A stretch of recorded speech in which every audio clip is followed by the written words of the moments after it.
Good afternoon and good morning, maybe good night, okay, for everybody. All our audience from all over the world, I think, here. And thank you for joining our event in conversation with Peter Singer, Ethics and Animals. So in this event, Professor Peter Singer will consider the ideas presented in Animal Liberation, originally published in 1975. And his current thinking about these ideas, he will indicate the significant progress that has been made since the book was first published, and then argue that notwithstanding these progress over earlier period, our treatment of animals remains speciesist and therefore indispensable. He will argue that we owe non-human animals equal to consideration of their interests, and will explain what the implications of that view are and why it is important both for the animals and the humans that we change the way we treat animals, especially in our current methods of raising animals intensively for meat, eggs, and dairy products.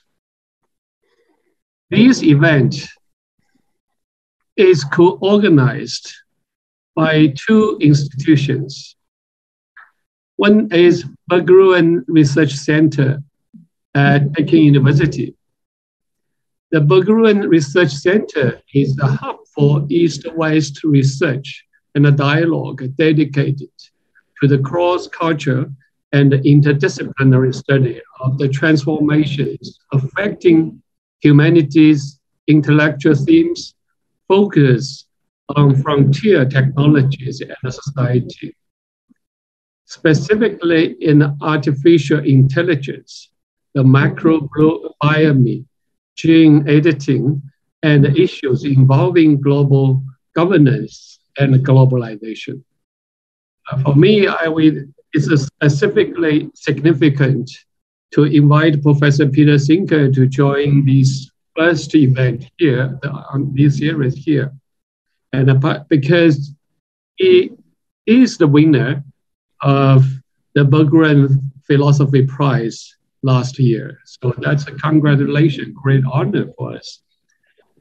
And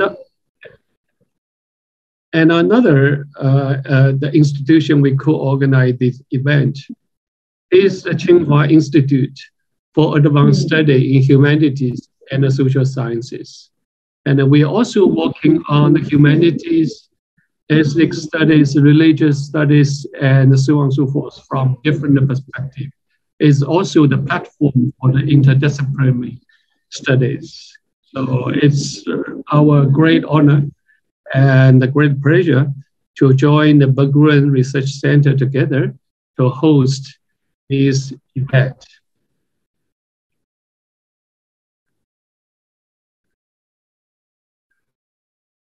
So here, let me, of course, the Professor Peter Singer is so famous and influential that we needed to give a detailed introduction to him. Everywhere you just can put his name and immediately find the long list of his publication and introduction.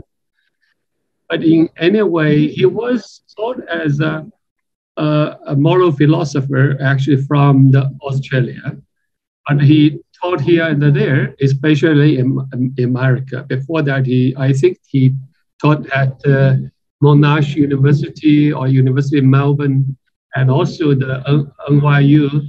And now he is a professor at the Princeton University. He's a professor of bioethics here in this field.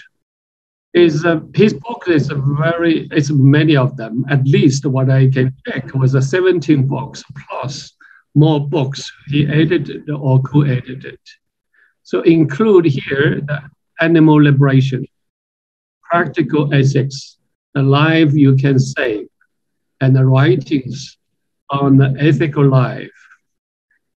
And also, he's not only an academic professor, but he is a leader of the social movements. He is the founder of the charity, The Life You Can Save. As I know, part of his the award from Berggruen Philosophy Prize he had donated to the organization. So that's really great. We have him to talk on this topic. It looks like his signature here. I remember that it's about 10 years maybe ago, Professor Peter Singer came to Beijing and gave a talk at the Tsinghua University. I had the fortune to listen to his lecture and discuss with him in the Tsinghua's classroom. So this is the second time, though it's online. Okay, I hope that our discussion will continue for a lot of the discussion and the debates. And because Professor Peter Singer was stirred so many different discussions and debates from very early time up to now. So that's really a great thinker for this. And after his lecture, we will invite 3 discussants to make the short discussion and raise some questions. Let me introduce them one by one. First discussant will be Guo Peng. Guo Peng is director of the Center for Animal Protection Studies at Shandong University and associate professor at the School of Philosophy and Social Development of Shandong University. She has actively participated in social practice and academic research related to animal protection from 2007 to present. Her main research interests are philosophy of language, animals, ethics, and medieval and contemporary Jewish philosophy. Her co-written and co-translated work include contemporary Jewish philosophy, a guide for the perplexed, and God in Search of Man. She is currently leading a translation series on animal studies, and she is directing several social investigations on human-animal studies and animal welfare.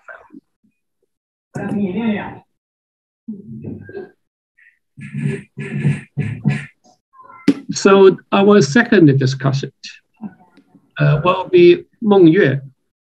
Meng Yue is a graduate associate chair and associate professor at the Department of Eastern Asian Studies, University Toronto.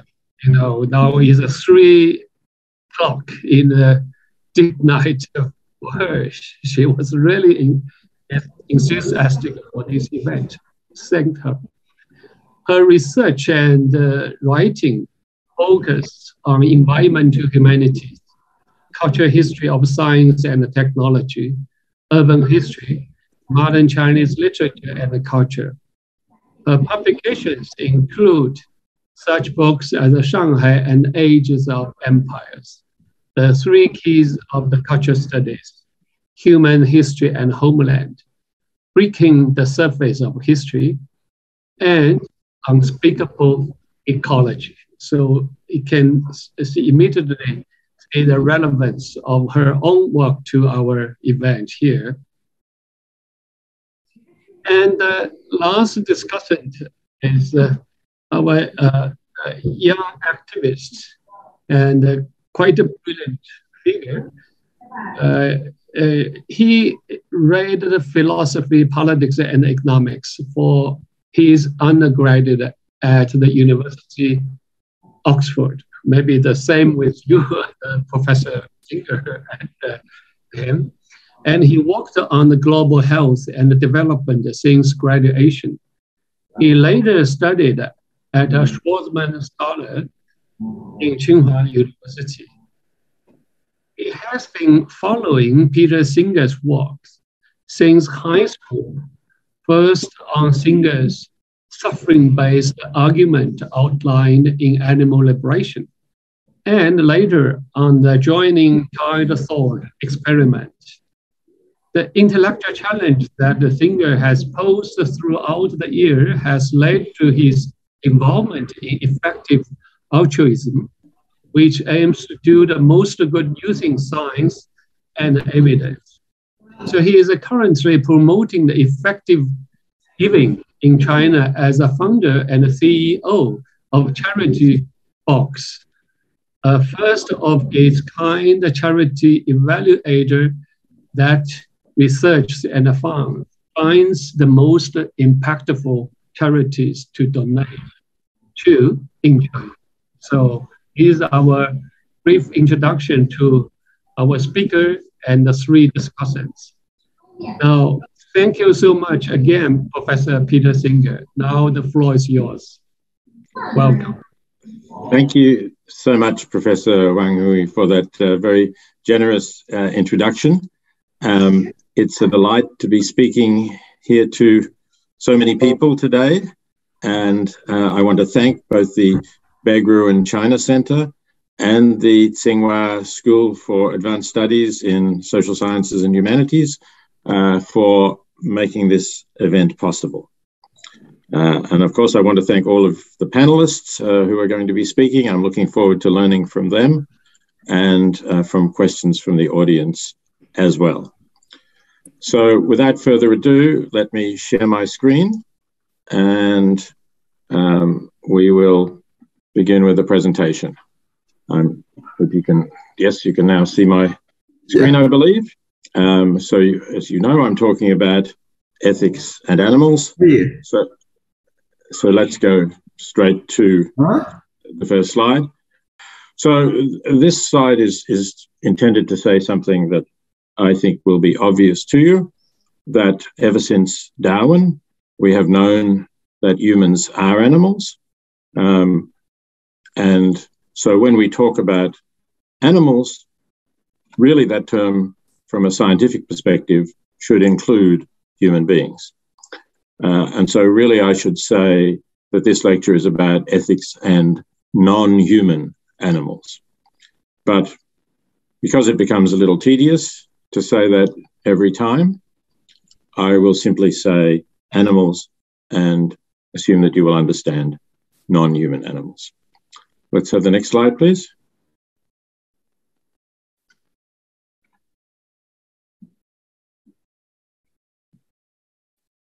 So now what I want to present here is what I call the mainstream view today. Certainly the mainstream view in the countries that I've most familiar with, the United States, Australia, United Kingdom, generally European countries, but I believe it's probably true of most countries in the world today. And that is that most people will think that we ought to be kind to animals when we can, and we should not be cruel to them. In particular, wanton cruelty, cruelty for no other reason than because somebody enjoys being cruel to an animal, is a bad thing. People also typically say humans have a moral status that is higher than that of animals and have human rights, which animals lack. And they may allow that animal interests do count, but typically in this mainstream view, they would say that these interests can always be overridden by human interests. Even relatively minor human interests will override the interests of animals. Let's move to the next slide.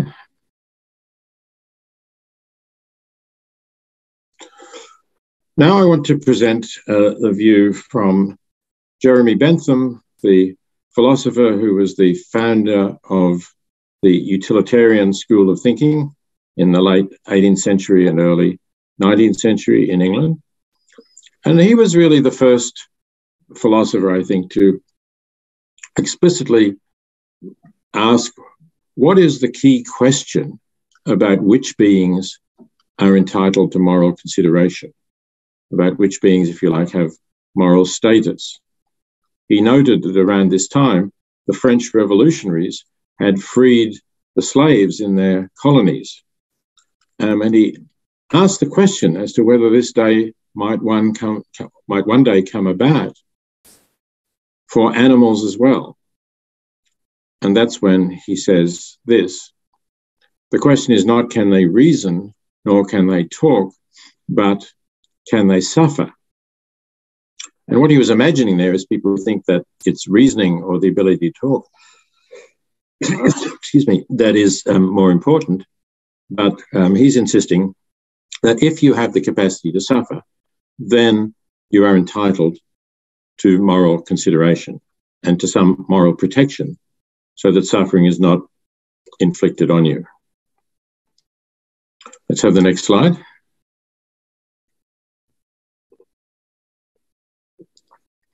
Now, on this question of which beings can suffer, I think it's clear that many non-human animals are capable of suffering. You might ask, how do we know this? Well, we know it, I would say, in three different ways. Firstly, they share with us, or many animals, I'm not saying all animals, but many animals share with us anatomical and physiological similarities, which include the similarities of the nervous system and the brain and the way the nerves transmit sensations to the brain, which are certainly common in invertebrates, animals anyway. Secondly, there are parallels in behavior in the circumstances in which we might expect pain to be felt. So, for example, if we were to do something that would hurt a baby, a human infant, let's say that the infant was lying on the ground and we accidentally trod on the infant's fingers, then that child would cry. Possibly the child would do something with the injured fingers, maybe would suck them or would move them in some way. And if instead of an infant, it were a dog who was lying on the carpet and we trod on the dog's paws, the dog would behave in a very similar way. Not exactly the same sounds, but the dog would probably bark or yelp. And if the paw was injured, the dog would lick the paw or do something along those lines. So very similar behavior when to show pain, which we take as showing pain in the human child, and in fact, people who know dogs and live with them, are equally ready to take it as showing pain in the dog. And so why not in other animals as well? And thirdly, we know that these similarities, both of the anatomy and physiology and the behavioral similarities, come about because we have, as Darwin said again, evolved from the same ancestors. We have a shared evolutionary history. And it's not commonsensical to think that this shared evolutionary history somehow led to nervous systems and brains that react to pain in completely different ways, so that we suffer when we feel pain, we humans suffer, but non-human animals don't suffer. That really doesn't make sense. We need a lot of explanation as to why that should be so. So I think that with these three grounds, we can be confident that some animals suffer. But the next question, of course, is, well, which ones? Let's look at the next slide. So the ones that are most closely related to us are mammals and birds. And so I think when we see these parallels that I've just mentioned, which are quite close in mammals and birds, both of behavior and anatomy, I think it's extremely plausible to think that mammals and birds can suffer. Very implausible to think that they can't. I would extend that to all vertebrates. Maybe there are some greater differences between, for example, fish as regards to mammals and the similarities of their nervous systems and brains, but they're still quite close enough. And the behavior is also similar when we study it, making allowances for how fish behave, of course, in a very different environment. But I think that it's certainly similar enough to say it's highly probable that fish are also capable of feeling pain. But what about invertebrates? Admittedly, we're going back further in evolutionary history to get to the common ancestors between us and invertebrates. And if we take the octopus, for example, which I choose as an example because of the extraordinary problem-solving behavior of the octopus. Octopuses can solve quite novel problems relatively quickly in a way that makes it very hard to believe that they're not conscious beings. So it seems likely, if you look at octopus behavior, and there are plenty of examples online now, it seems very likely that the octopus is not only capable of feeling pain, but also capable of thinking to solve problems. So it seems that we have to say that at least some invertebrates are also capable of suffering. And among crustaceans, there's now good evidence also about what are called the decapod crustaceans, which includes lobsters and crabs. And some countries are now including them in their animal welfare legislation. So, for example, the United Kingdom, which has new legislation about animal welfare going through Parliament in order to make up for the fact that the United Kingdom left the European Union and therefore European legislation no longer applies to it. The new United Kingdom legislation will include decapod crustaceans, in other words, lobsters and crabs, as protected animals. And there are some other countries which also have taken that steps. With other invertebrates like insects, sorry, that was a little quick within the slide, but never mind. With other invertebrates, thank you, like insects, it's less clear. I suppose there's more room for doubt. But there is doubt, I think, and where possible, at least, we should give beings who may be suffering the benefit of the doubt. If we come to bivalves like clams or oysters or mussels, they are much simpler organisms, and perhaps there's so much doubt here that we might not need to worry about the possibility that they're suffering so much, although it's not completely open and closed possibility, I suppose. All right, let's move to the next slide now, thank you.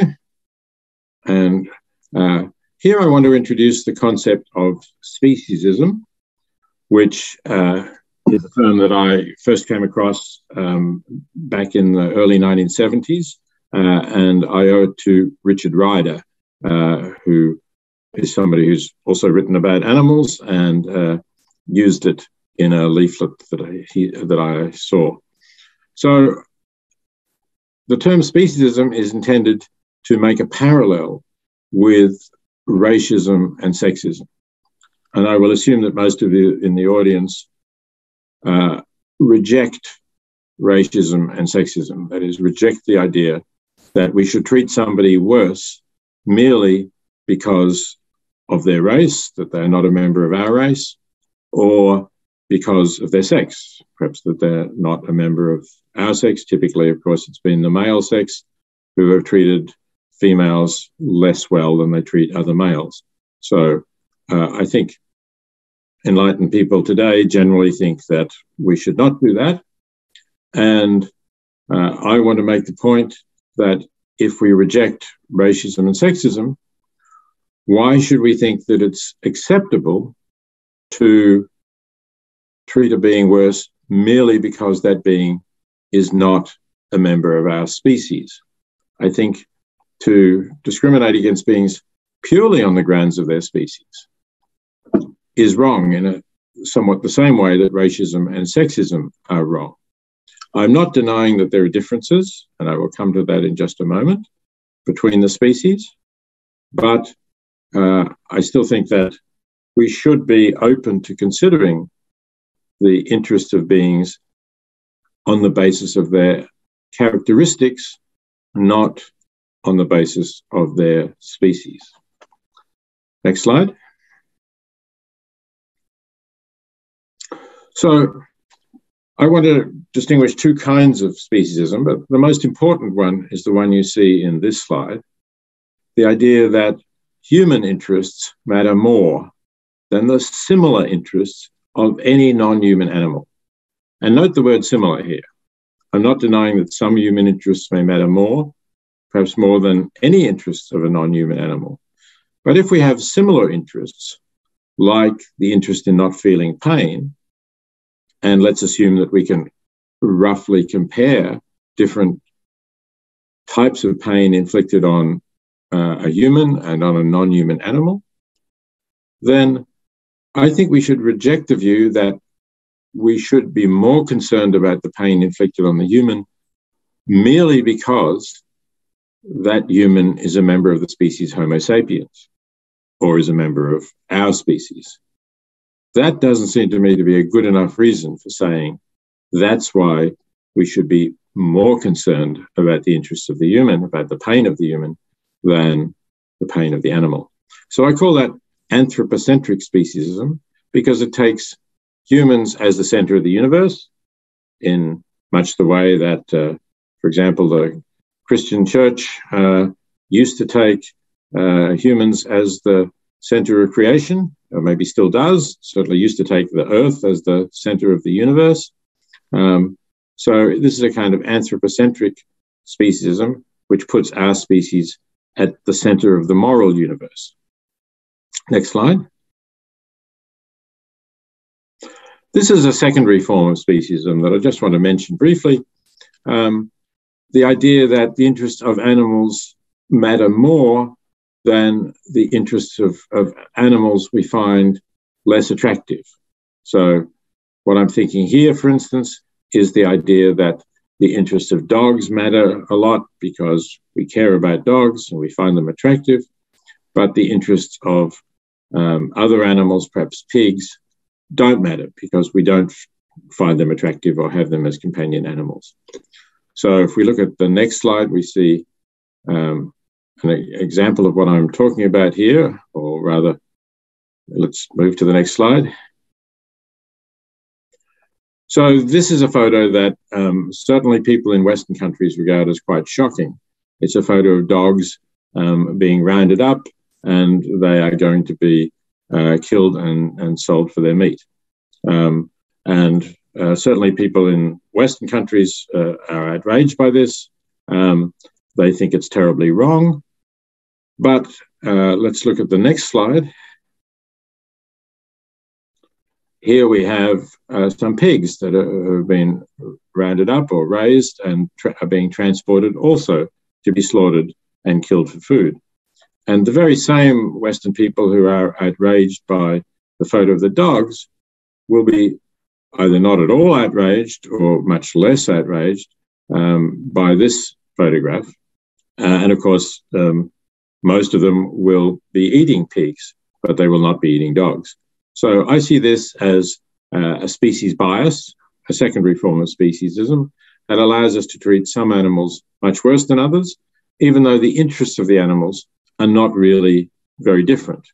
Pigs are highly intelligent animals, and I think there's every reason to think that they suffer just as much in being raised for food and transported to be killed as dogs would if we did the same with them.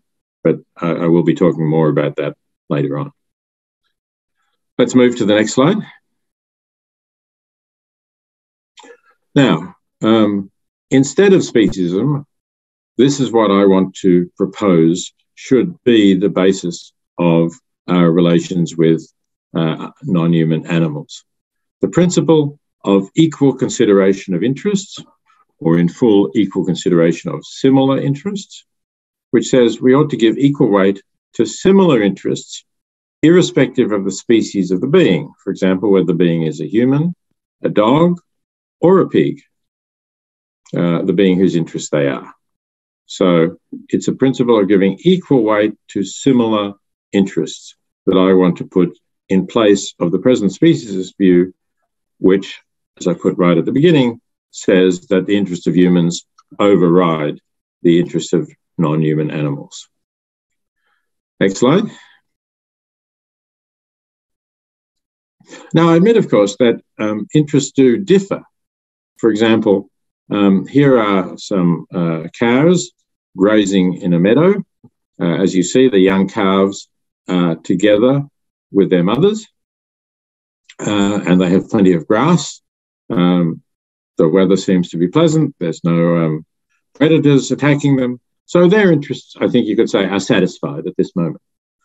Human interests would not be satisfied to be in a meadow with grass, or even if the meadow had food that we could eat. We would not be satisfied. We want many more things because of our greater cognitive abilities. We want an education, for example. We want to learn things. And then we want to do things in the world. Maybe we have purposes that go beyond eating and being comfortable and being with others in our social group. So I accept entirely that we have different interests. But the principle of equal consideration, as I said, applies to similar interests. So that's what we should be comparing, where there is similar pain, similar pleasures, similar comforts, discomforts. If we can compare those, then we should not just automatically say one is that of a human, so it counts more than one for a non-human animal. In the next slide, which you could have now, please, I want to just mention briefly a different viewpoint from the German 18th century philosopher, Immanuel Kant, who took a different view from that taken by Jeremy Bentham, who you remember said, the question is not can they reason nor can they talk, but can they suffer? And Kant says, no, we have no direct duties to animals because they're not self-conscious. And they are there, Kant says, merely as a means to an end. And that end is man. Now, Kant doesn't really explain, beyond saying that animals are not self-conscious, he doesn't explain why the fact that animals can suffer doesn't really matter, or doesn't mean that they're an end to them, an end in themselves. And I don't think that he gives sufficient justification for this claim that animals are there in some way, merely as a means to an end. We know from Darwin, of course, after Kant, admittedly, we know that they just evolved alongside us. So they're not there, they're not placed there for any purpose. They simply exist. And it's a mistake to think that they exist for us. Next slide. I want to mention that at least one leading contemporary Kantian philosopher, Professor Christine Korsgaard, who is Professor of Philosophy at Harvard University, in a recent book, Fellow Creatures, despite being herself a Kantian, as I say, a leading exponent and defender of Kantian philosophy, thinks that Kant made a bad mistake in what he says about animals. She thinks that humans, I quote, are not the only beings for whom things can be good or bad. And so they are not just means to human ends.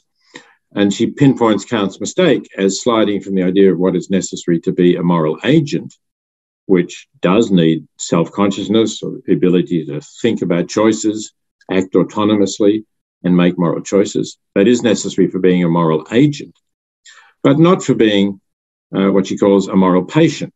That is, a being to whom we have duties, to whom we owe things in terms of how we treat them.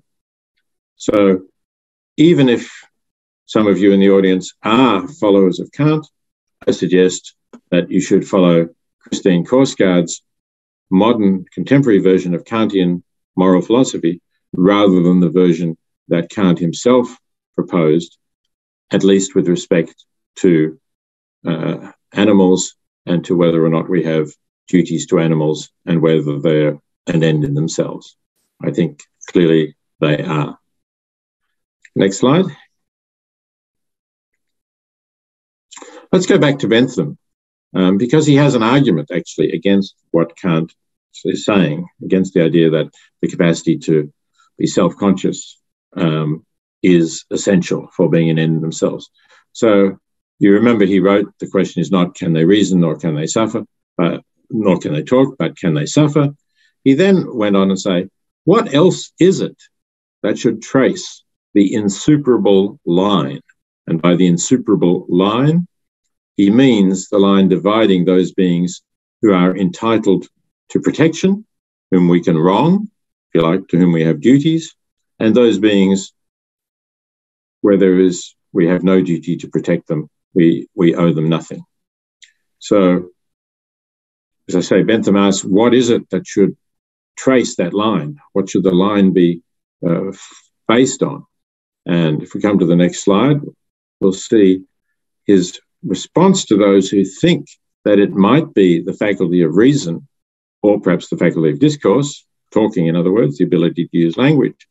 He says, but a full-grown horse or dog is beyond comparison a more rational as well as a more conversable animal, better able to use language than an infant of a day or a week or even a month old. So he's saying, if you think that self-consciousness is required to be an end in themselves, then no human infant, at least up to a month old, maybe even longer, is an end in themselves, and you don't have duties to them. But surely that's an abhorrent doctrine. We wouldn't want to think that we have no duties to infants, that we can use them as means to our ends. So we should reject Kant's view. Kant apparently didn't even think about that possible objection. Next slide. Right, so I've now outlined essentially the core of the philosophical position that I want to put forward. I realize, of course, that some of you may have further objections, and some objections will be raised in the question time. But in order to allow time to go on to some of the practical consequences of these speciesist attitudes, I need to move on. And I will start with the use of animals in research. Next slide. Focusing here on China, China has, as I said right at the beginning, become a major player in the use of animals in research. According to a study from the Zhongqing Medical Device Research Institute, you see here, it said animal usage is close to 20 million, and China has become the second largest country in the world, following the United States, for the production and use of laboratory animals. So it's quite a big issue, even if we just focus on China rather than worldwide. And for those who are concerned about particular types of animals, another 2015 study says that China uses more than 18,000 non-human primates and more than 24,000 dogs. And since that was 7 years ago, those figures, it's quite likely that it's increased since then. Next slide. Now, I want to start here by making clear a view that I do not hold, which some other animal advocates do hold. This is a quote from Tom Regan, died just a few years ago, a philosopher who defended a more absolutist abolitionist view on animal rights, and said that we should abolish, when he says abolitionist, he means we should abolish research using animals. And he says this is just as true when animals are used in trivial, duplicative, unnecessary, or unwise research as it is when they're used in studies that hold out real promise of human benefits. So for him, that was not a sufficient justification. Just all animal research, all painful or harmful research on animals should be abolished, in his view. Next slide will show my view. I take a different view. I think that animal research may be defensible if the expected value of the research outweighs the cost to the animals. And by outweighing the cost to the animals, I mean the cost in terms of that principle of equal consideration of similar interests. So would outweigh the cost to the animals, even if it were humans who are experiencing that cost. And there are no other ways of achieving these benefits, and all possible measures are taken to reduce the suffering of the animals. Now, against that standard, I want to look critically at some experiments. Let's have the next slide. I want you to think as a thought experiment about experiments that I'm going to show, or any experiments as a test of whether you think an experiment is justified. Imagine that there were no non-human animals. Imagine that evolution had somehow worked out that on this planet there were only us humans and non-sentient beings like plants. No animals capable of suffering anyway. Would we say that we need to experiment then on humans? If we say animal experimentation is necessary to advance human health and science, medical science, would we say that because it's necessary, we need to experiment on humans at a similar mental level to the animals on which we are now proposing to experiment, whether those animals are non-human primates or whether they are dogs or rats or mice or anything else? Would we think that it was okay to experiment on humans at a similar mental level?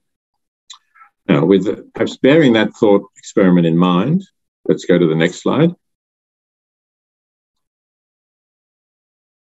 So one of the kinds of experiments that is performed on animals in China, as well as in some other countries, but not in the European Union. This is one of the kinds of progress that there has been since I wrote Animal Liberation in 1975, when cosmetics were being tested on animals all over the world, including the European Union and the United States.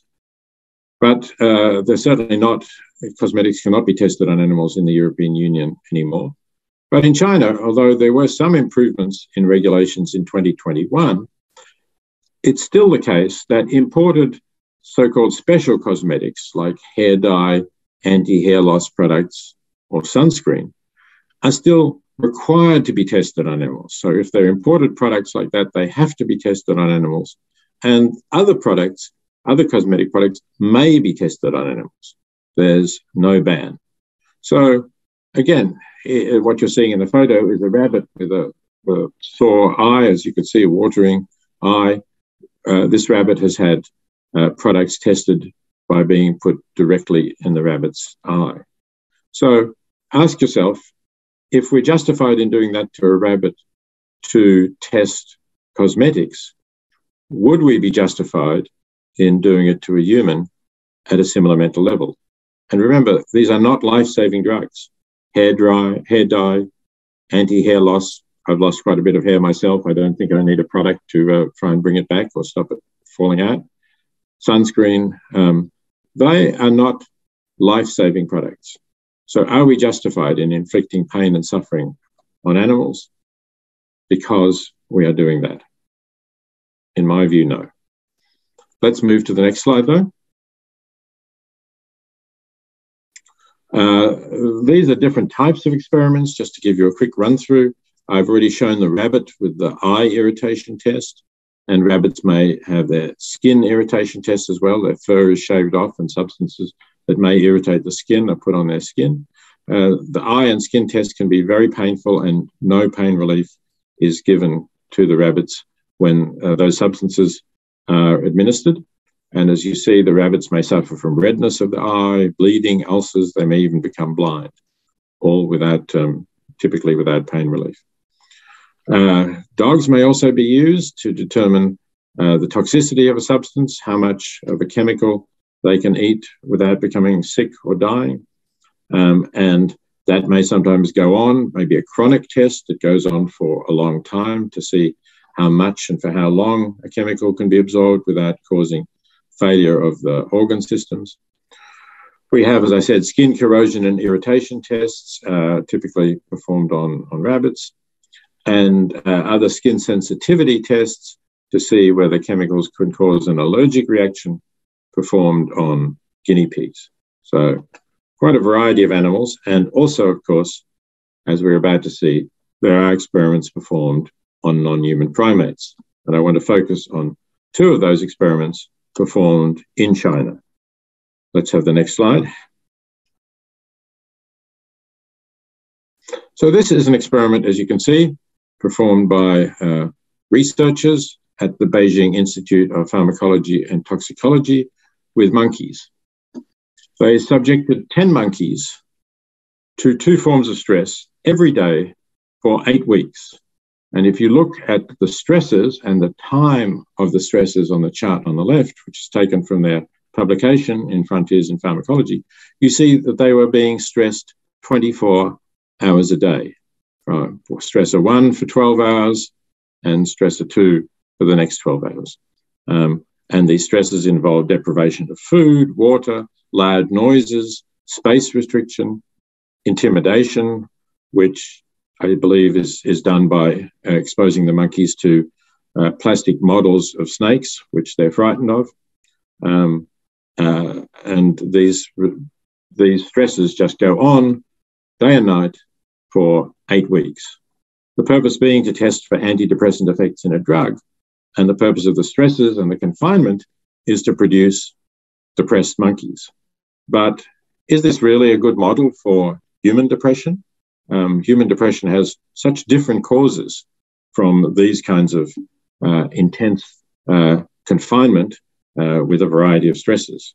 We know that people may get very depressed without having any factors, any background, any traumatic experiences of this kind.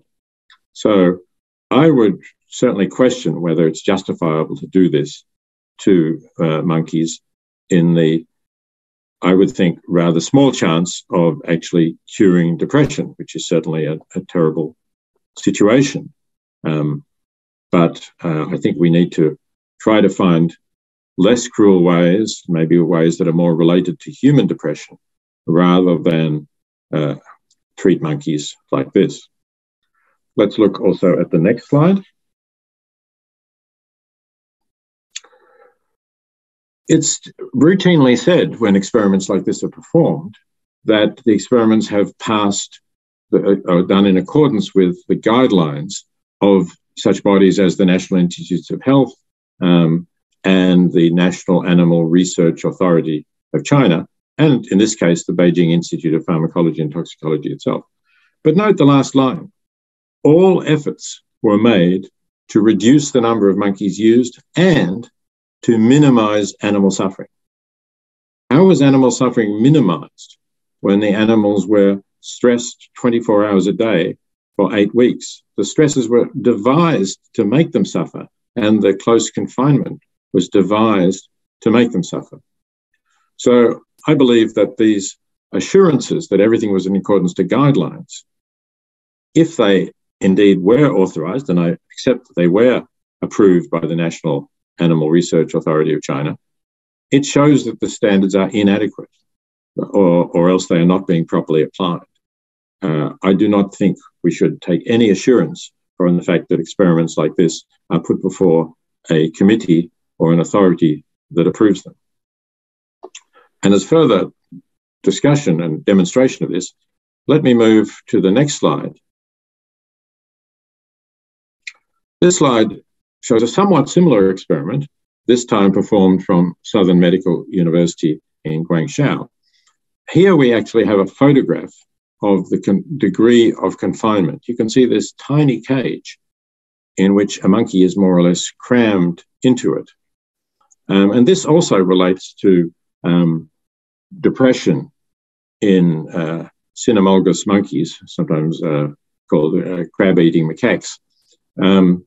But again, I would question whether this is a model of human depression. If we look at the stresses again, it's even longer in this occasion. These monkeys were in these cages for 90 days, 3 months.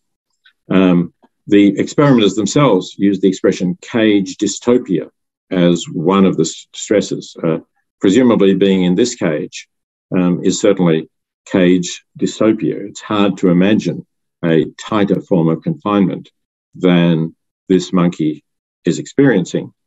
And also they were subject, as you see, to food and water deprivation, extremely loud noise, continuous light, something else, something called a stick treatment, which presumably I'm guessing means poked by sticks, but it was not explained in the preprint which I read of this document. Now, look again at that slide. I'm going to move on and the picture of the monkey because I want to say something about what happened to the preprint. So the preprint was published by Research Square, which is a well-known place for publishing preprints of articles before they are peer-reviewed and accepted by a journal. And this is the experiment that I just described. But look at the line under the word abstract, where it states, Research Square has withdrawn this preprint due to ethical concerns. And if you go to Research Square's website, they say Research Square withdraws preprints only in very rare circumstances.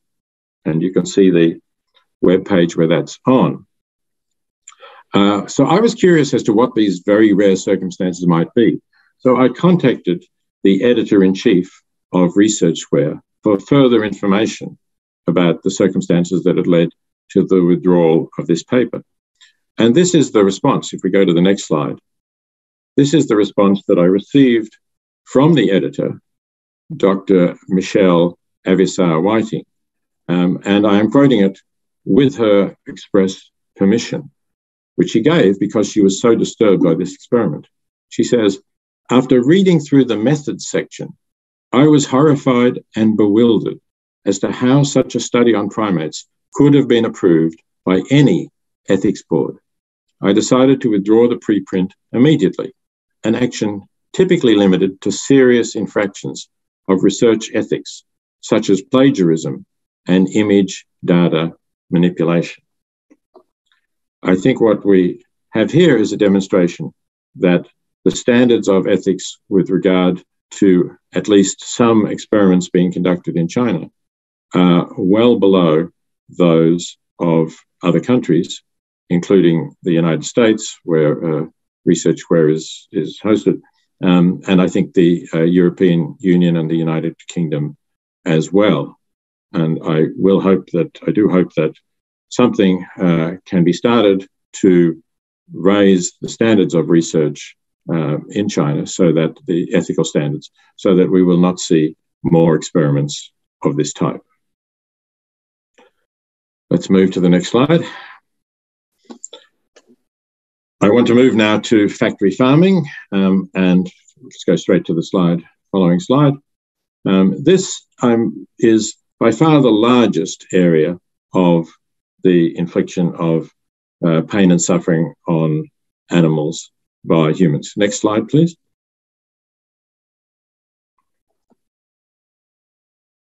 Thank you.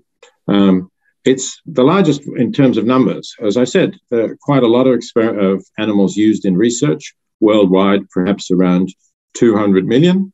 But if we talk about just the number of vertebrate land animals killed annually in food production worldwide, the United Nations Food and Agriculture Organization estimates that it's in excess of 74 billion each year. So 370 times more animals used in food production, more vertebrate land animals used in food production than in research. And that doesn't include fish, which if we did include it, would far more than double this figure. But simply for reasons of time, I'm not going to be discussing fish. Next slide. So what we have here is a typical chicken raising shed, raising chickens for meat. I'm going to show you a somewhat different arrangement being used in China as well, but I believe this is still quite widely used in China, and is certainly the standard method used in Europe and the United States and North America or other countries.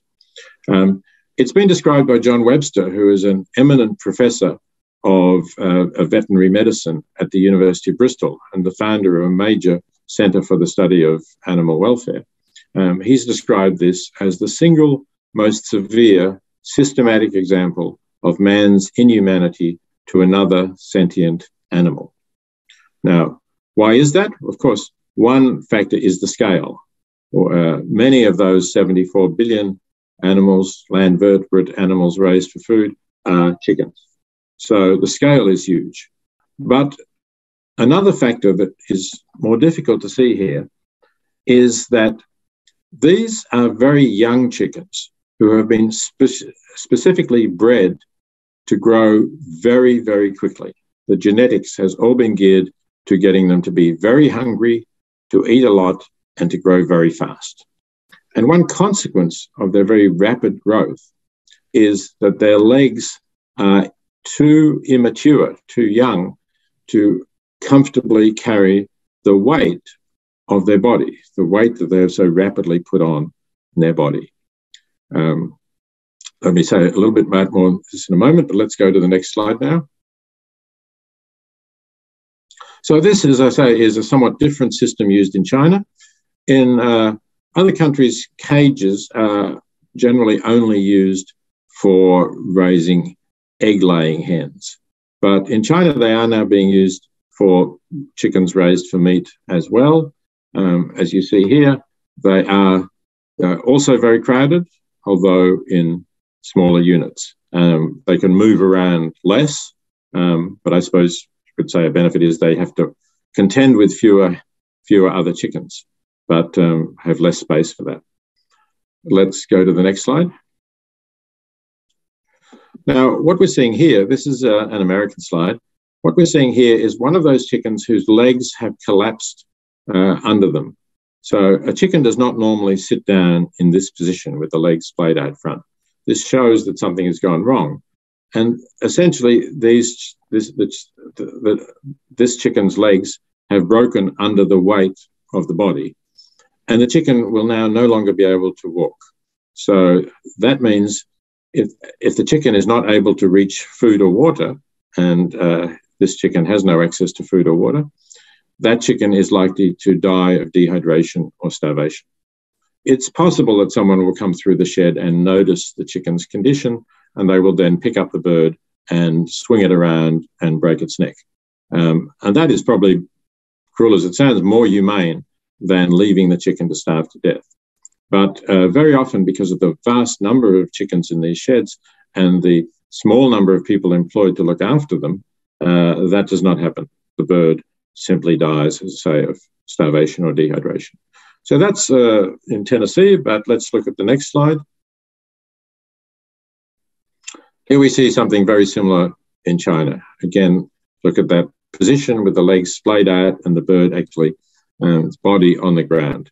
So this is a Chinese image showing that the same thing is happening because the same selective breeding is being used to get the chickens out as fast as possible. And it's because of this, really, that John Webster says that this is such a systematic cruelty. He compares it to somebody who has severe arthritis being forced to stand up all day and not being able to sit down to take the weight off their legs. You might say, well, why can't the chicken sit down? And the reason for that is because the chicken will be sitting in their own droppings, or the droppings of all of those thousands of other birds around there typically. And to sit down on that is to get a chemical burn from the ammonia in the droppings on the hocks and legs. So chickens don't want to sit down on the litter, and therefore they have no real alternative but to stand. Next slide.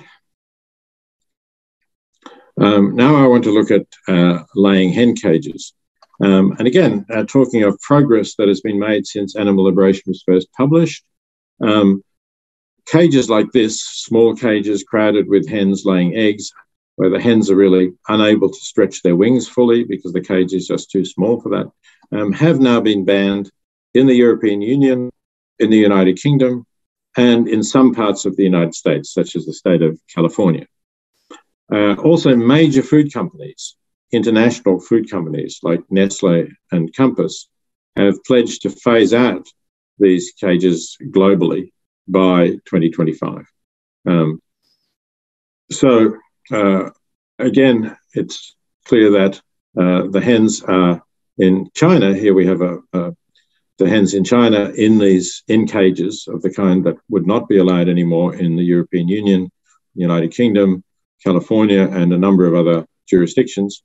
But the hens are still in these cages in China. You can see how extremely crowded they are here. It's actually quite hard to work out how many hens are in any cage on this photo, but they are very densely packed together in these enormous sheds. And the hens will be in these cages for their entire laying life, which is likely to be at least 1 year. In some cases, hens may be kept a little bit longer than 1 year. But for 1 year, they will never be out of these cages. And then at the end of that year, they will be killed because they're not laying so many eggs. So they're no longer worth keeping for the producer. Next slide.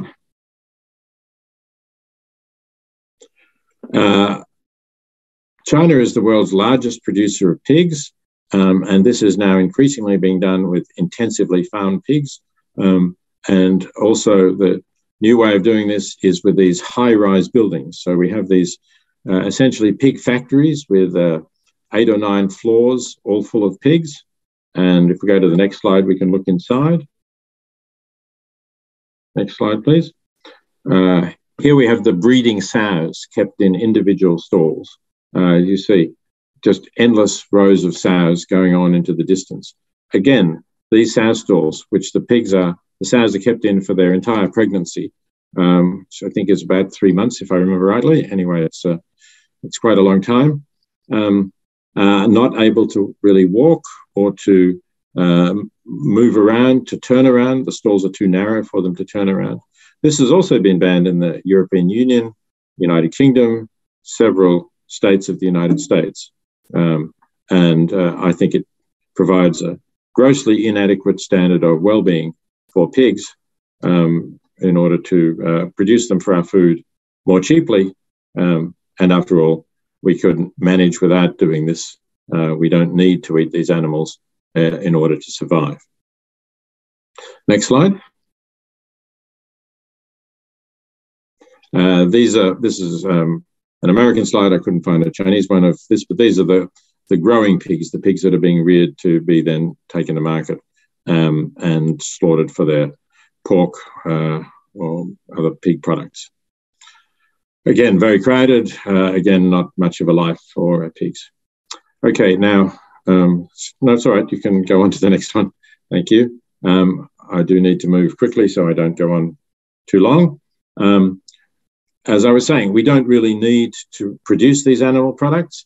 The Eat Lancet Commission, Lancet is one of the world's top 2 leading medical journals, had a commission looking at food, the environment, and human health, and concluded that a diet rich in plant-based foods with fewer animal-sourced foods confers both improved health and environmental benefits. So both for our own health and for the environment, as well, of course, as for the animals, we should be phasing out and trying to reduce as far as possible these forms of animal production that I've shown you and replace them with plant-based foods.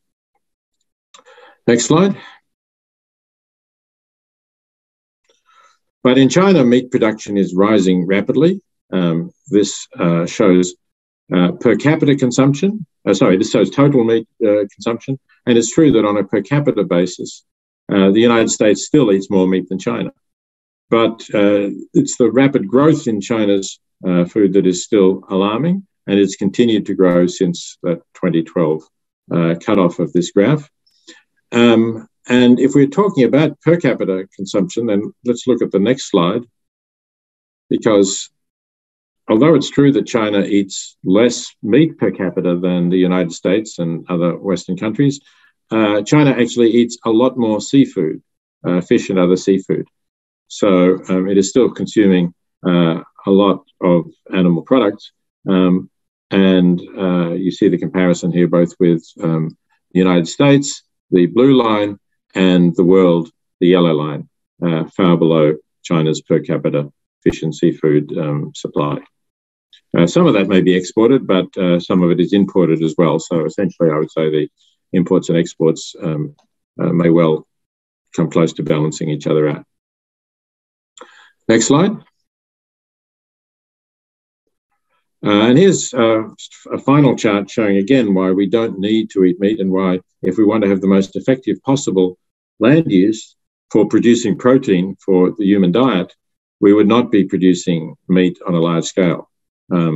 This is the amount of protein you get per unit of land, and the soybeans and rice and corn and other legumes, even wheat, produce more protein per hectare of land than the animal products. So I saw somebody posted a chat about shouldn't we be considering population?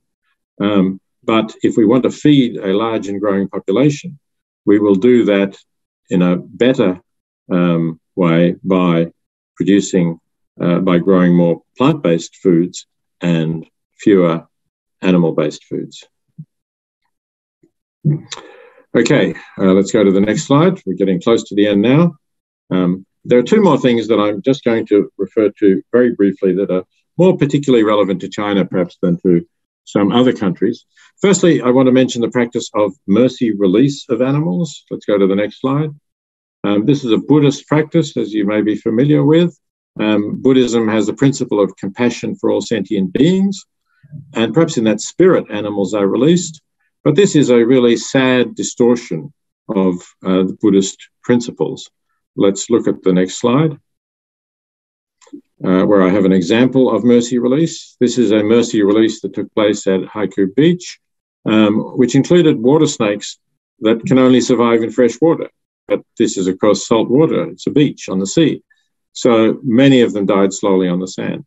And unfortunately, there are many, many other examples of mercy release where animals are bought from producers, where they are mistreated in the mass production process, and they are bought and then to be released. I see no point in supporting the production of animals just to release them, especially as many of them don't survive and they're released like this in completely inappropriate circumstances. Next slide.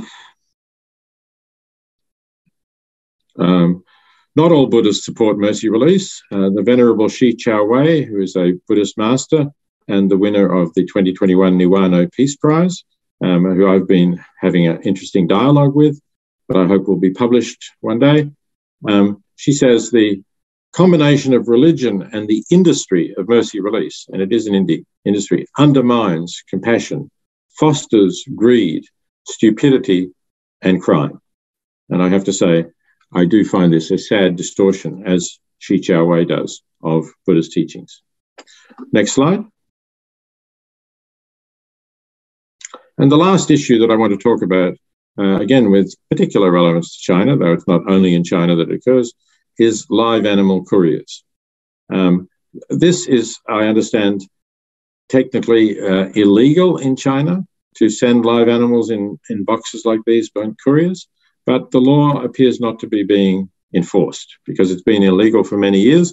But these are quite recent photos of boxes with live animals in them that were being piled up in a store when the recipient did not want to take delivery for some reason, and the couriers just dumped them.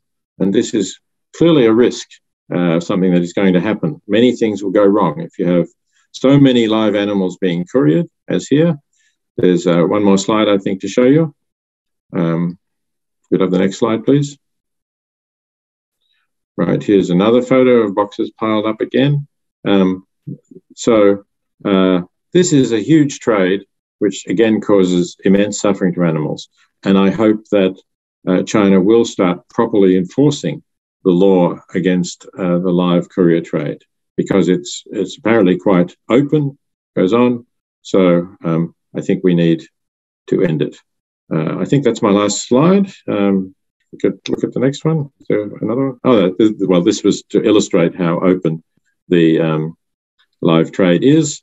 And you can compensate owners if the animals don't survive, but the animals have suffered without any compensation.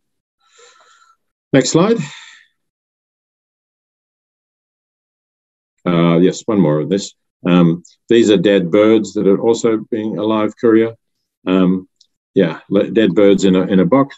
And you can see from the feces around the box that the box was tilted on in all four directions at some point, so that the bird's feces stains the side of the boxes. Okay, I'm done.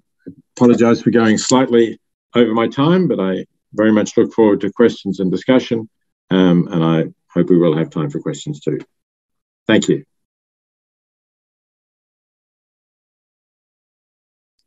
Okay, thank you very much, Professor Peter Singer, for your very rich and brilliant talk.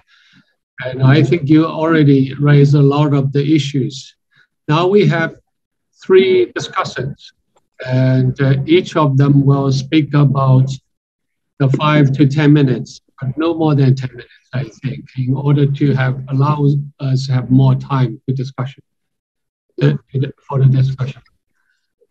So the first speaker will be the Professor Peng. Welcome.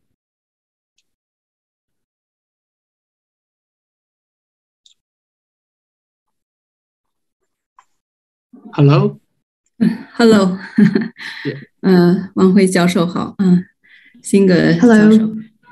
Hello, Professor Singh and Professor Wang. 上一次我们还是在 Last time we met with each other when the Animal Liberation Chinese version was published, and we invited Professor Singh to Beijing.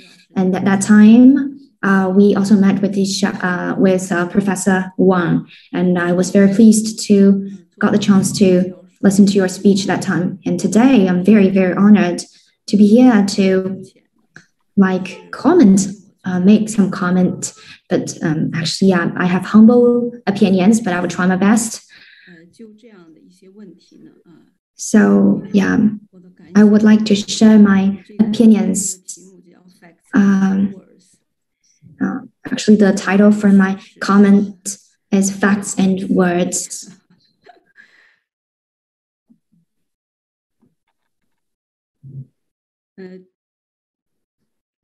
Philosophers back on job. 这个题目实际上 The Philosopher's Back on Job. Actually, this is a title published in an article of Professor Singh. In 1970s, in the Western world, there were very heated debates over some political issues. But actually now, as people who are well-versed in ethics, in the development of the developments, actually Professor Singh is well-known. And I think most of the Chinese audience know Professor Singh's achievement in the medical ethics. And I think that our audience has some expectation, and also have some questions about the equality between human and non-human animals. How we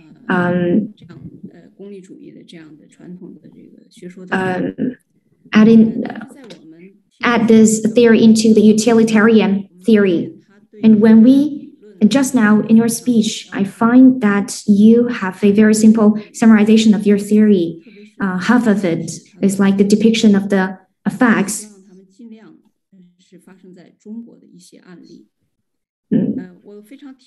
And I understand your intention, that you have cited many examples in China. And I find that it's really time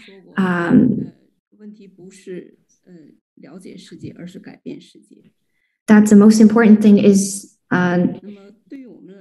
to know about the world and change the world.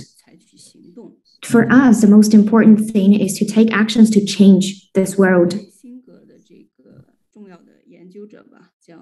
And a scholar, there's a Daniel Jamison, once said that while other philosophers have been more important in the development of the discipline, none has changed more lives than Peter Singer.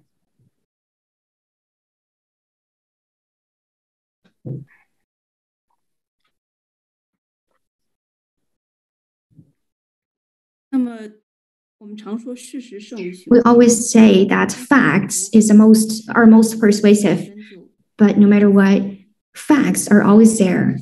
We need a new theory, and this theory will provide us with a new angle. We will have this new angle to think about the issues that have been ignored by us and some facts that have been taking place around us. And lately, I've seen some very interesting statistics and analysis. This is a questionnaire for the current scholars.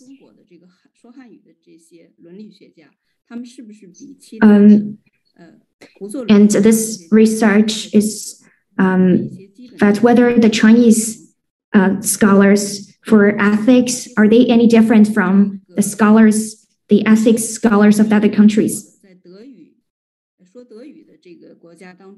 And people found that there are small differences, but there are differences mainly in two aspects. The first is the moral judgment or evaluation for people who eat meat. About 99% of non-ethic scholars and 7.3% of the ethics, they believe that there's no wrong to eat meat.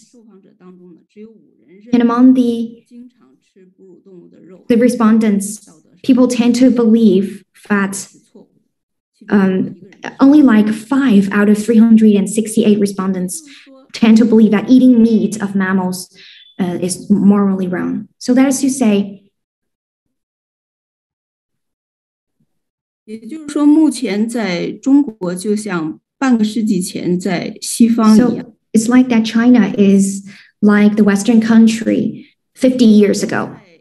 教授们在课堂上，哲学教授们在课堂上讲。The ethics professors, they express some theories in the class, but actually, after class, they may tend to believe something that is different from their theories. There is a disconnect of what they do and what they believe. The practical ethics has not yet been prioritized or given full attention by the public in China. So people tend to believe that our human issues have not yet been solved. How can it be the time for animal? 我的共享屏幕是不是看不到？可以看到共享屏幕。是吧？我 We can see your screen. No problem with the sharing.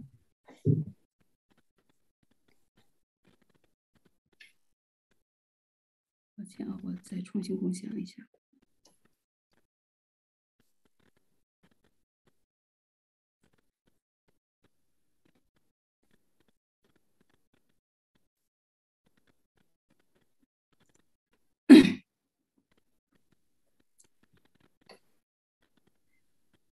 也就是说，现在我们需要一种理论 That is to say, we need a theoretical awareness.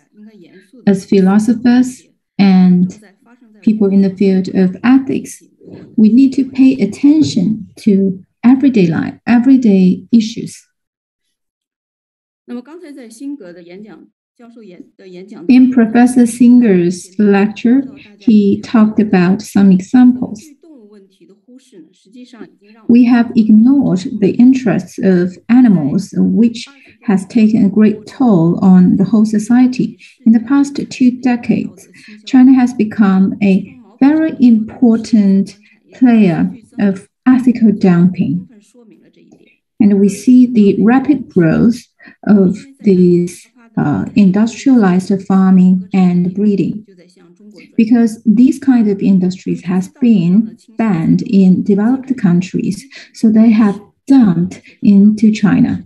Because of a lack of public awareness of this kind of cruelty, people in China still think this is more of an opportunity rather than a crisis. This is not due to our cultural differences. Actually, it's a result of industrialization and globalization, because both of them are alien to Chinese tradition. And despite of this kind of linguistical barriers and local political environment, I think what is very important for intellectuals is to reflect on this kind of social phenomena, because they are regarded as the tentacles of social body and human conscience. We can first try to understand why Professor Singer can have such wide influence in the whole world.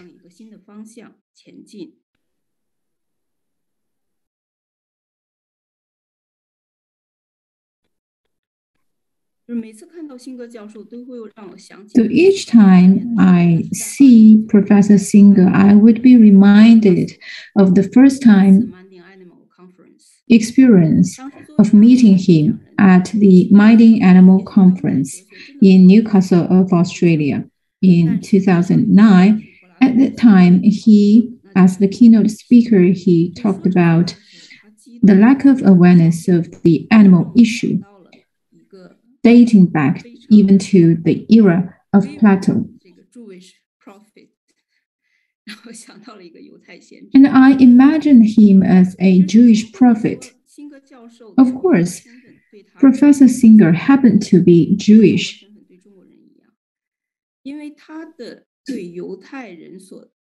Because of his relatives and friends' experience in the anti-Semitic movement has a great impact on his philosophical path. So he has become a founder of bioethics, especially a spiritual leader of the animal liberation movement since the mid of 1970s.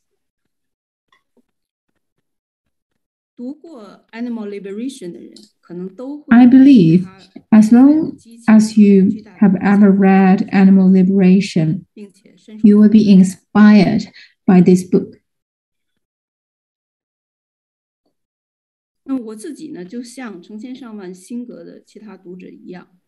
As to myself, actually, this book have changed my life completely, or at least it has changed my perspective in seeing my own life.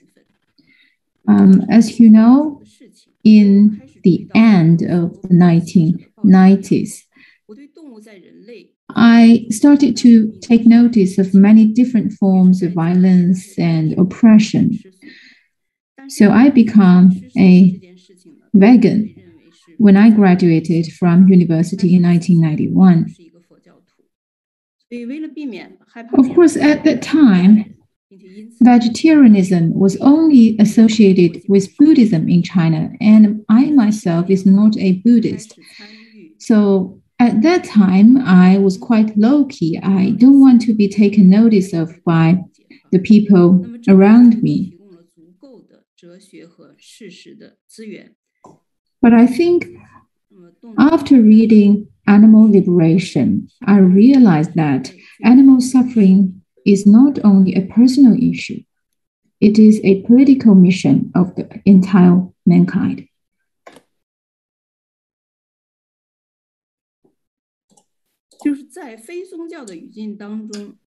So in this non-religious text, prophet is actually a name for a person with this kind of insight and courage.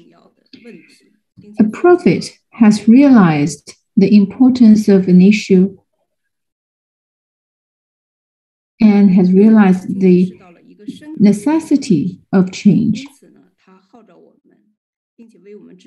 He will also call upon other people to follow him, and he will point out the way forward.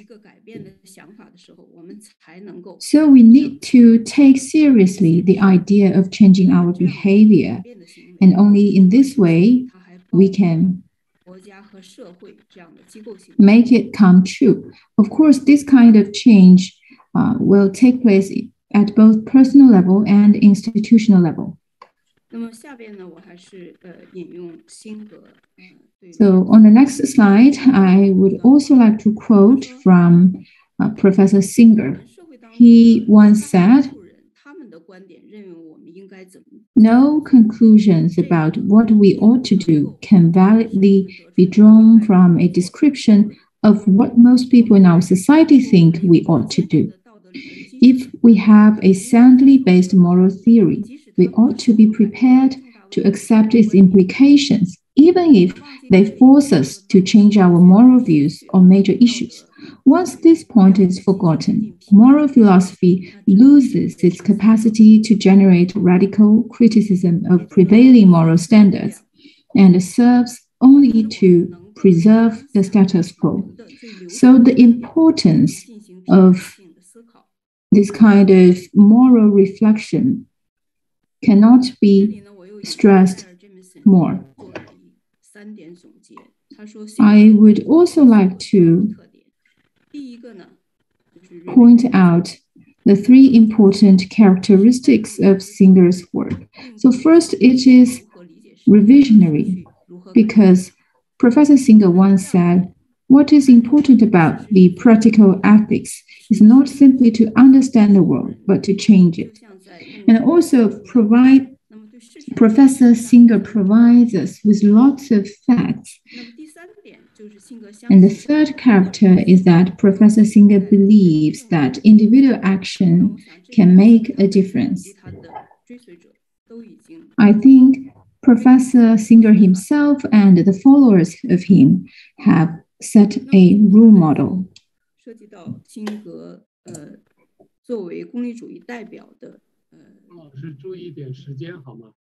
Please pay attention to the time, Professor Guo.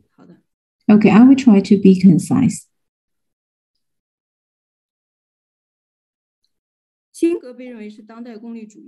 Professor Singer is regarded as an important representative of contemporary utilitarianism. Traditional utilitarianism is criticized for the greatest benefit of the greatest number, because that ignores the rights of the minority.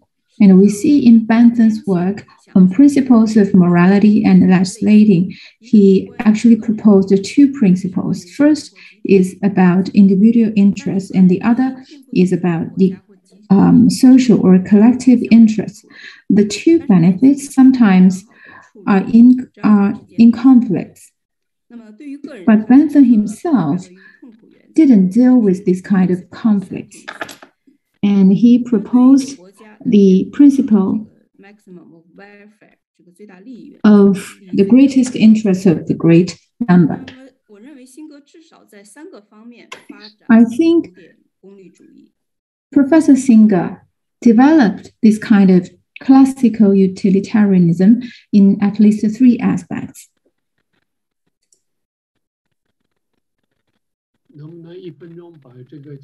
Can you try to conclude your comments in 1 minute? Okay, I thought I had 15 minutes, so I prepared this PowerPoint too long. So the first point, I think Professor Singer extended moral concern to non-human animals. Bentham briefly mentioned that only in a footnote, but Professor Singer has elaborated on that in more detail and has put that as a core of the ethics. Second, Professor Singer emphasized the positive sense of the principle of sentience, and he proposed the principle of preference. He talked about the importance of the ability of feeling happiness. And third, Professor Singer tried to add the principle of equality to utilitarianism so as to balance individual interests and group interests. He talked about the principle of equal consideration of interests. And of course, he gave credit to Professor Sidgwick.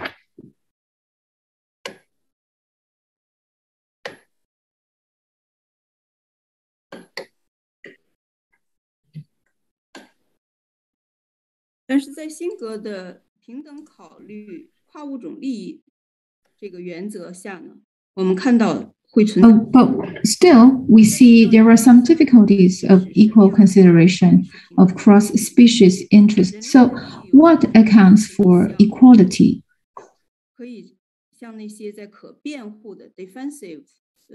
And on what ground can the interests of mankind outweigh the interests of non-human animals, as in those defensive cases of animal experiments?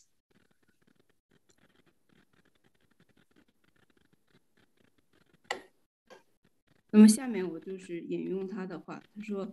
would also like to quote him.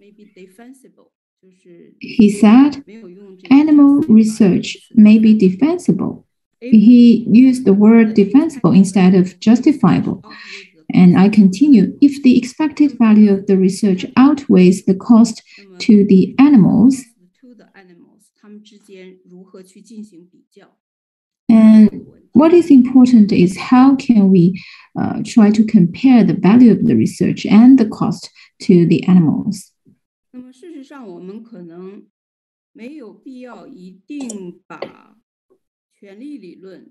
In fact, it's unnecessary for us to see the theory of rights and utilitarianism as an either-or issue. In fact, they can be complementary. Actually, we can regard the rights of animals as the bottom line of animal ethics, because animals can be an agent.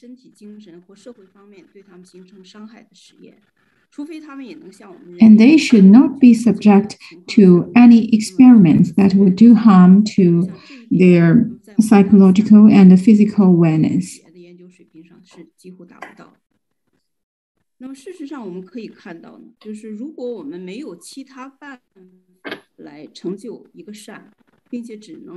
And the fact that here is no alternative way of doing a good deed is not a justification of committing a bad one at the same time. That is to say, moral guilty is often a driving force of us in finding a way out of this kind of dilemma.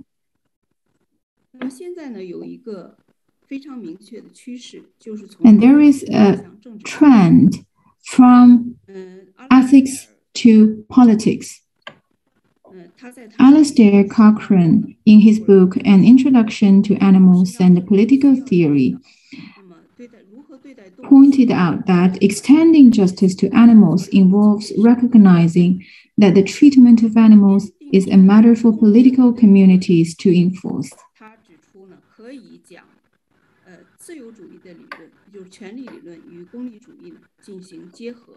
And he talked about the possibility of combining utilitarianism with liberalism. And this kind of theoretical marriage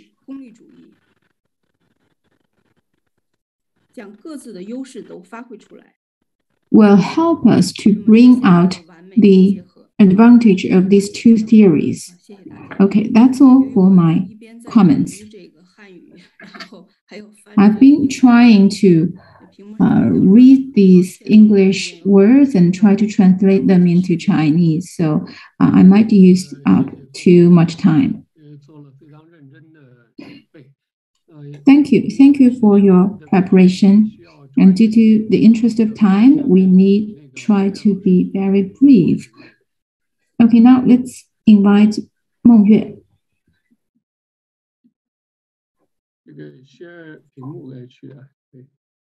Can you share your screen if you have any? 大家好，我先说吧哈，省一点时间。Okay. 感谢 Professor Singer 先生的讲演。Thank you, Professor Singer. I'm a fan of your work. OK. 我就是120%的赞成这个。I totally agree with your idea, and I myself has an interest in cultural history, and so I took this perspective in the loss of biodiversity. What I would like to discuss is the two barriers for promoting animal welfare and animal protection. First barrier is about the Chinese understanding of equality. I would like to go to pre-modern history. Actually, Chinese history before modernity has a feature of vegetarian. Farmers only consume about 5% of animal protein. Of course, there are some economic factors in that, but I think there are also philosophical and cultural factors, because in ancient China, the Chinese philosophy focuses on the integration of animal and human being. And actually, there is a kind of equality between animals and human being. And together they are called life. And in Taoism, animals, plants, and human beings, they created the spirit and the force of life.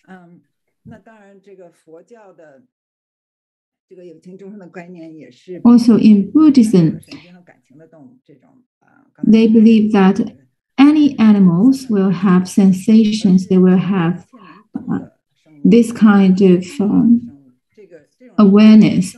They have an awareness of space and time. This is quite different from Christianity. Taoism and Buddhism is actually not just a religion, but also the foundation for our understanding of the universe.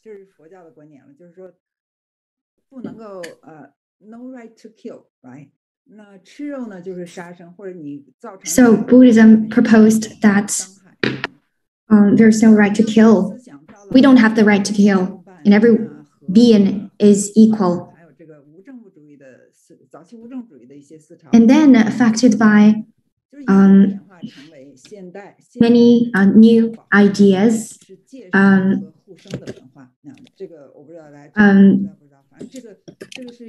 nowadays, the activists protect the animals. They tend to get into the camp that no animals should be killed. And in the latter half of 20th century, Chinese modernization is modeled on like the Western countries, and we gave up. We gave up the animal ethics at a time. So the result was that we have become the biggest, the number one country in killing and eating animals. There are a lot of historical reasons due to colonialism and the Marxism. But in this process, there is a very special theory towards equal consideration, equality. Nowadays, people tend to believe that those who don't eat meat are poor people. And poor people, actually, the poverty was result of inequity. And even for Marxism, the Chinese Marxism, if we want in an equal society, the equal society has a goal of developing the society into a developed country in the first world. That is equality. So to some extent, mistreatment of animals or eating animals are like symbols of rich life or are symbols of equality. So for China, our goal is to live a well-loved life. And that well-loved life prides on eating eating beef or eating meat. In the United States, most people, rich people, they eat beef. So in China, if we don't eat meat, then it seems that we are not as rich as those people. And if we take a look at those developing countries, for example, Brazil, that those countries, we tend to believe that we have reasons to relax the carbon neutral restrictions. That reason is equality. So it seems that Chinese people have more reasons to eat animals or eat more animals nowadays. I think that this is also has historical issues. And it seems that we are trying to keep up with other countries. This is the reason. And as for the current animal protection theories, it seems that there is no reason to argue against this. This is the past experiences or equality. So it seems that the animal protection in China or carbon reduction, we are waiting for the international pressure. We're waiting for international actions. That's why there are two theories towards equality. One is equality, intrahuman equality. The other is equality between species, interspecies equality. But the one that is intrahuman equality is in the way of interspecies equality. Yeah. So this is also like a question from me to you. From what perspective can we break such equality mindsets at the sacrifice of the lives of animals? The second one is action and decision making. My second opinion. But it seems that decision making has always been rejected. For example, we raise a lot of animals, like far more than the population, our population, nearly in order to satisfy our demand. But we don't need that much animal protein. So it's that there are like 10 times more animals being slaughtered. It's like, a world war scale killing. And the carbon emission of the husbandry industry has been the biggest. And it's one of the major leading factors for climate change. The decision makers, I think they agree on this. But then they just don't do anything. They don't change. Can we say that it's like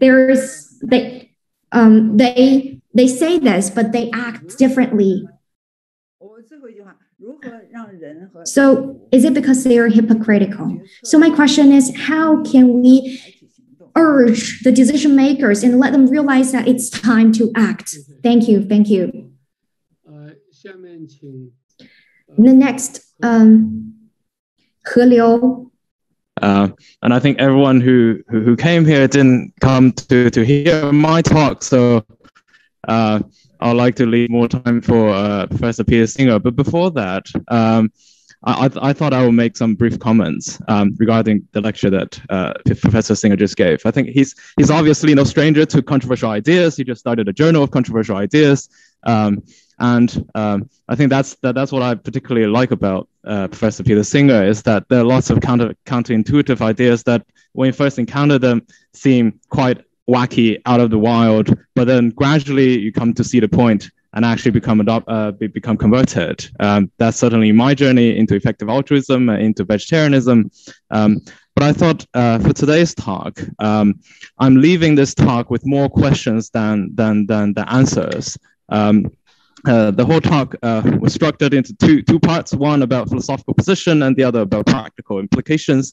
And I mean, this sort of utilitarian philosophical position is probably no stranger to a lot of the audience here. But one thing that always puzzled me is, why do we start with Peng in the study of ethics, we often say biological facts don't give rise automatically to moral facts, to moral truth.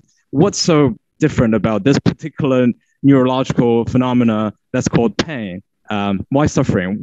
Or is this topic philosophically analyzable? Should we just take it as a starting point?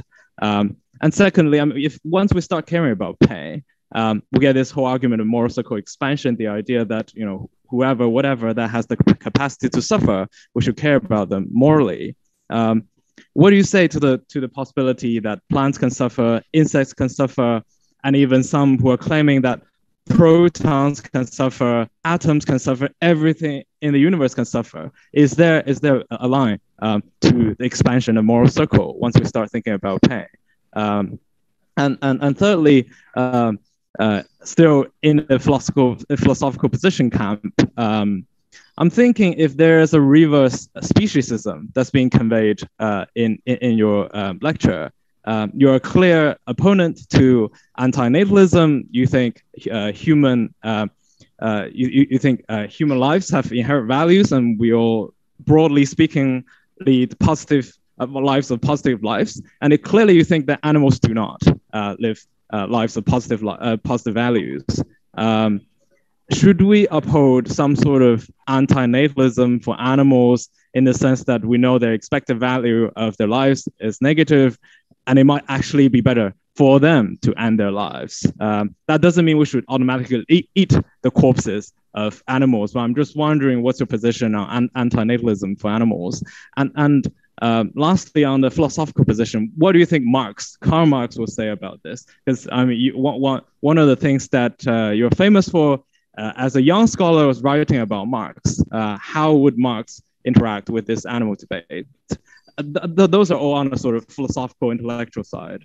On a more practical side, I noticed in one of your recent speeches at Oxford Union, you defended the moral record of billionaires, right? You argued eloquently, I thought, the position that billionaires are not automatically immoral by virtue of billionaires. If they give well in the world, people like Bill and Melinda Gates, Dustin Moskowitz, and Kerry Tuna. What do you say to the position that billionaires give to charities that save human lives, who then go on to eat animal lives? There's sort of animal eater problem where if you save more human lives, you actually cost more overall suffering by causing animal suffering. What do you say to that? I mean, this question of calculation is very important to the utilitarians. Should we take these calculations seriously? I think maybe there's a case to be made in the realm of controversial ideas to save less human lives in order to save more animal lives. And finally, promise, last comment. Can capitalism actually give its way to a perfect future? Or do we need a more fundamental shift in the structure of our society beyond this sort of act utilitarian approach of giving to save, finding the most cost-effective interventions? I mean, that's what I'm working on, finding the most cost-effective interventions to save lives. And I'm wondering about your thought on whether this act utilitarian approach is the right approach. All that. Thank you. Okay, thank you. So Professor Peter Singer, would you like to make some comments? I think that because of the limits of time, could we extend a little bit, for example, 10 to 15 minutes for our dialogue and the discussion? I already collected several questions, some questions from our audience for you. So, or otherwise you can give the first round of the answers to the questions raised by our three discussants. Well, firstly, I want to thank all three of the panelists for their very interesting remarks. 评论教授还有朋友你们的这个观点很有意思。I'm happy to extend the time of the discussion. 我当然很乐意再多I think we probably shouldn't go on any longer than that. 15分钟的时间，我觉得应该15分钟 But I'm happy to do that so that we can take some more questions. 我也很愿意回答大家的问题。I can't respond to all of the interesting points 我没有办 made 法 by the 去 panelists. 逐 Obviously, 一 there 的 are 去 some 回答大家的这个提问。 significant differences. On the one hand, I'm very pleased that with Professor Guo Peng's approach to animals and the information that she provided about utilitarianism, about my own views, and the importance in my view of changing the world. We do have some difference, I think, in terms of whether we think that any experiments on animals are defensible. She said, I use that term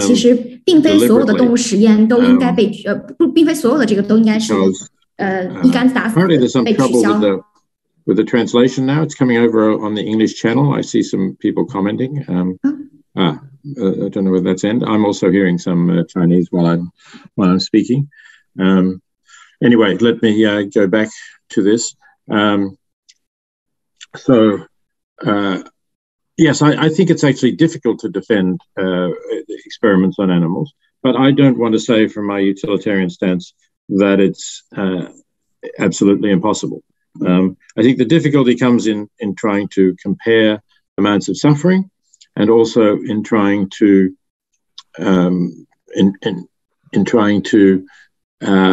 predict what are likely to be the outcomes of experiments where there's obviously a certain amount of uncertainty. I proposed the test of asking whether we would do this if the pain or suffering were inflicted on a human being. I think that test properly applied would mean that we perform very few experiments, but I'm not prepared to say that it would mean that we perform no experiments at all.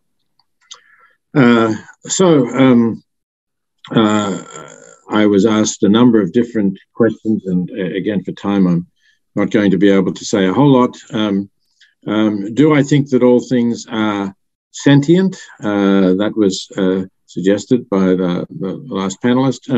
I don't accept this view. I think that we can only hold that beings are sentient where we have evidence of the kind that I produced in terms of similarities of nervous systems, some kind of brain or receptors for pain that maybe have evolved in other vertebrates, and as I said, in some invertebrates.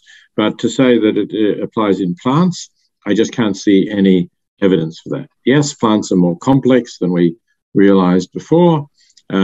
Yes, plants may send chemical signals, if you want to call them signals, but I don't think they're intentional, to help them and to help their group survive. But I don't see evidence that either plants or individual protons or anything like that are capable of feeling pain. I also want to say it's not my view that all animal lives are negative, and so I don't support antinatalism for animals. Unfortunately, I think it's the case that the vast majority of animals in factory farms have negative lives. And so in that sense, I support antinatalism for animals who are going to be put in factory farms. I think it would be better that they never be created than that they live in factory farms and then are killed and die, but not for animals in general. There was asked the question about what Marx would say about animals. That's a very big topic. I think Marx comes from an era of philosophy that did not consider animals properly. I mean, he was educated in Hegelian philosophy, and throughout his life, I think he still accepted a kind of Hegelian framework, even if transformed into materialism rather than idealism.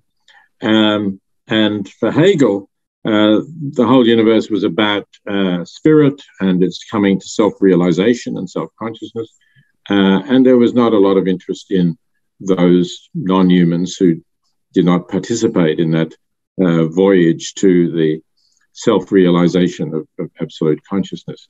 And I think Marx, unfortunately, just accepted that and transformed it into the story that he told about class struggle and society forming on the economic superstructure, but animals had very little role in that. But there are some contemporary Marxists who have tried to find a place within Marxism for animals.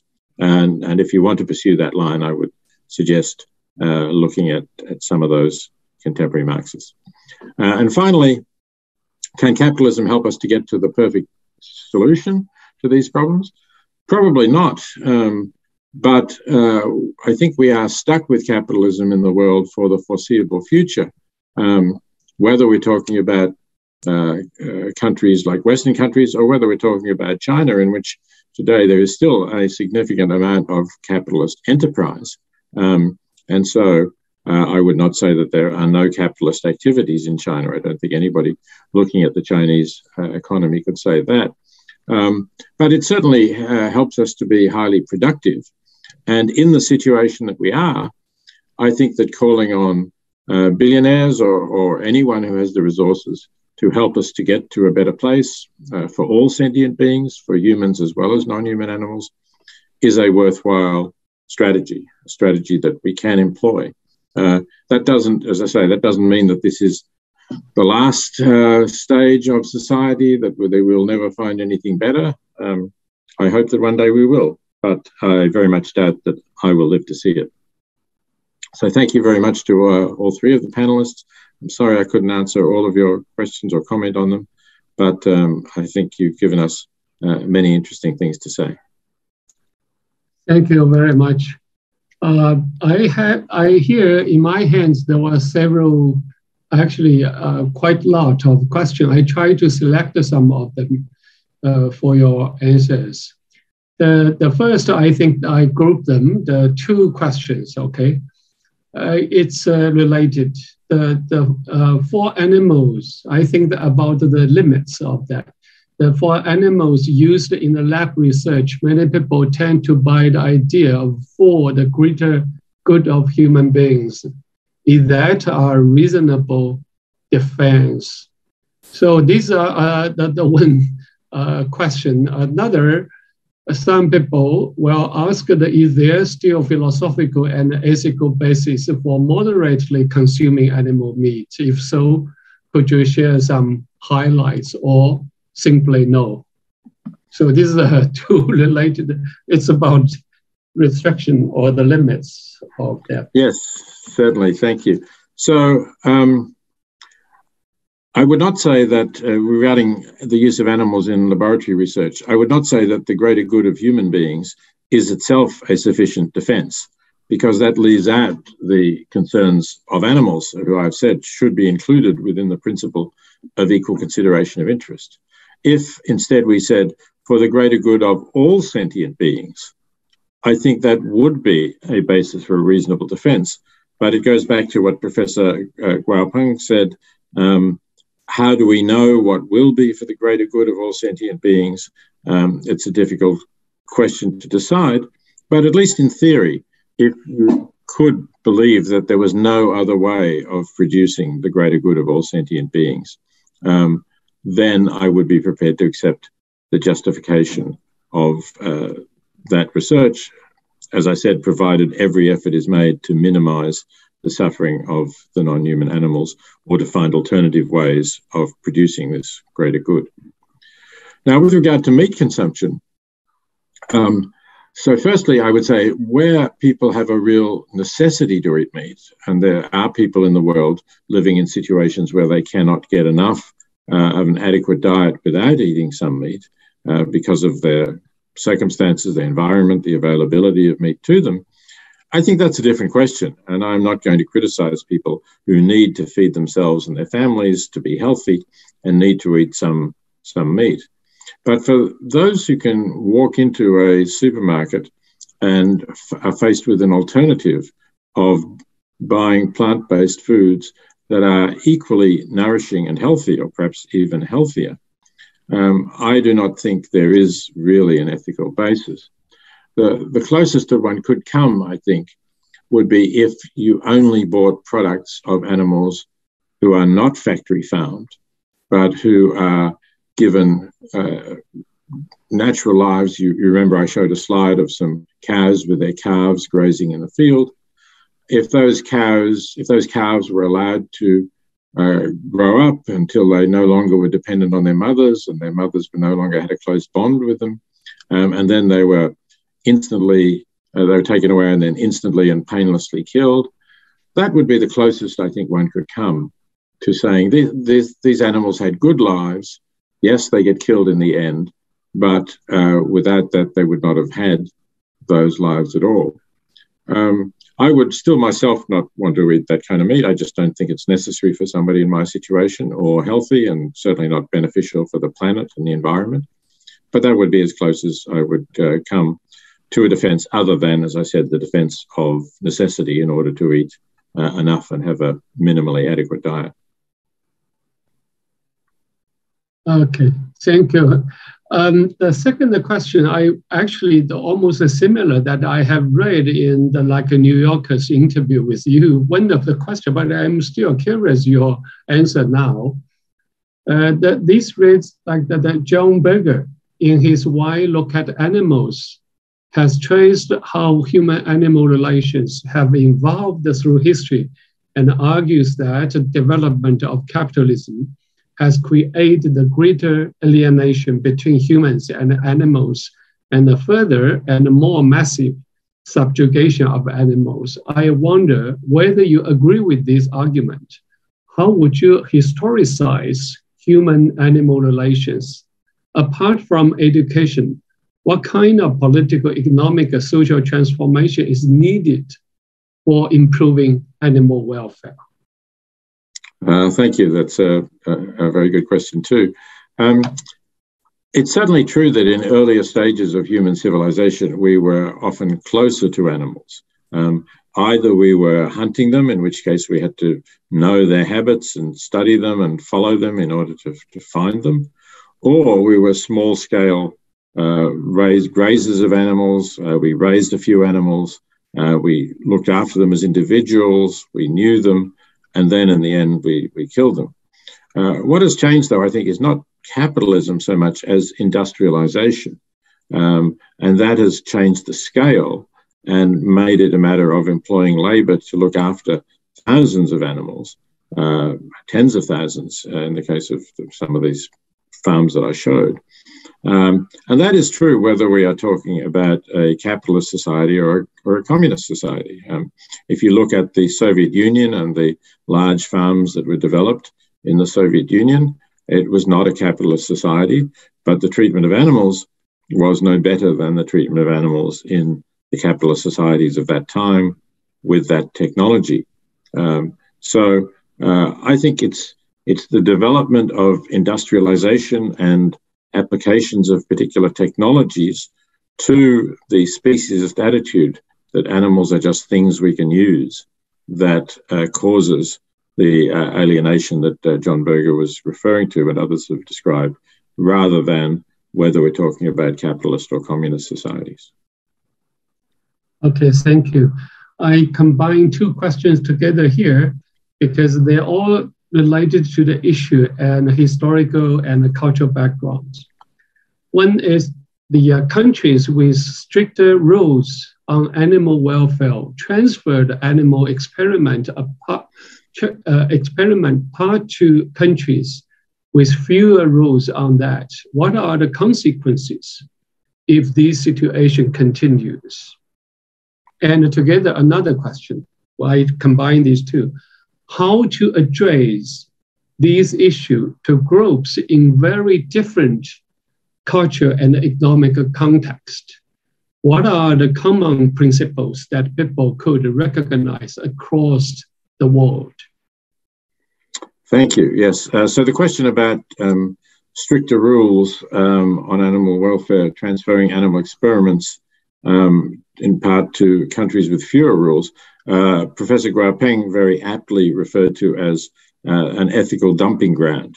And I think the consequences of this are clearly going to be very bad for animals because countries will simply lower their standards to attract more of this research and animals will suffer. But I think the reputations of those countries will suffer as well. I think we would end up with a situation in which some countries are keeping high ethical standards and others are not.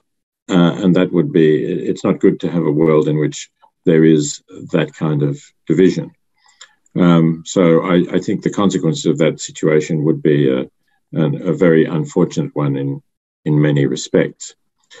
Now, as the second question suggests, well, there may be different cultural and economic contexts. Are there common principles that we can recognize? I believe that the concern for the well-being of all sentient beings is a common principle that we can recognize. That's not to say that it is currently universally recognized, but I think human beings are all capable of grasping that principle. I think we are all rational beings capable of understanding that we have our own interests, that we can suffer, that we don't want to suffer, that we care for others, that we want the ones we love and care for to do well. And I think we can see that we are part of a much larger whole.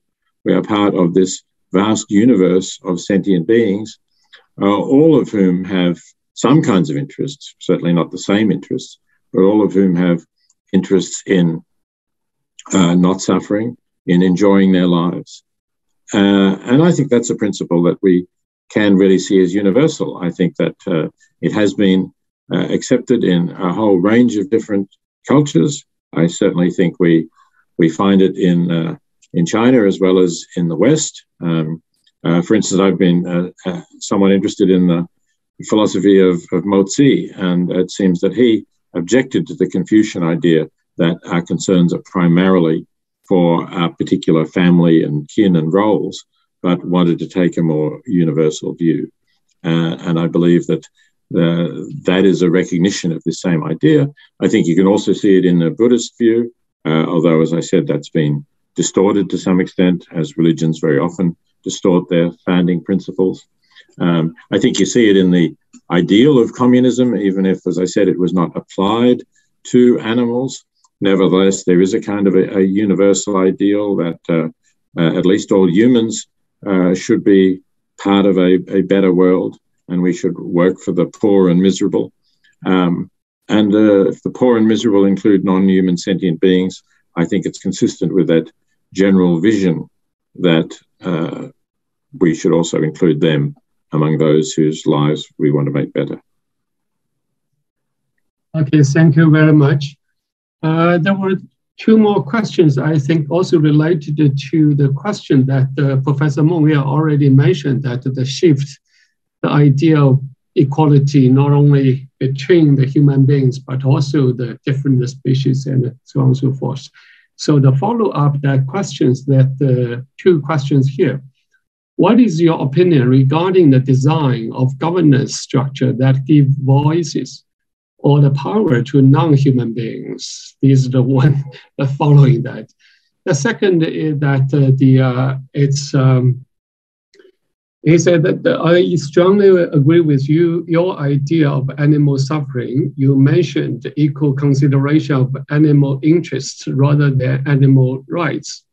Shall we interpret that animals are in nature less legal or qualified to talk about rights? Although is anthropocentrism originated from subjectivity of humans to separate us from them is an analogy with sexism and racism. Thank you. Yes, and thank you for the opportunity to talk about these important issues.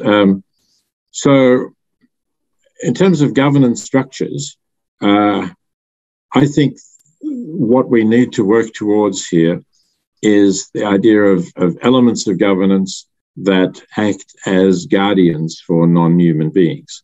So just as we may have for humans who do not have the capacity to look after their own interests through, let's say, some intellectual disabilities, we appoint guardians to look after them.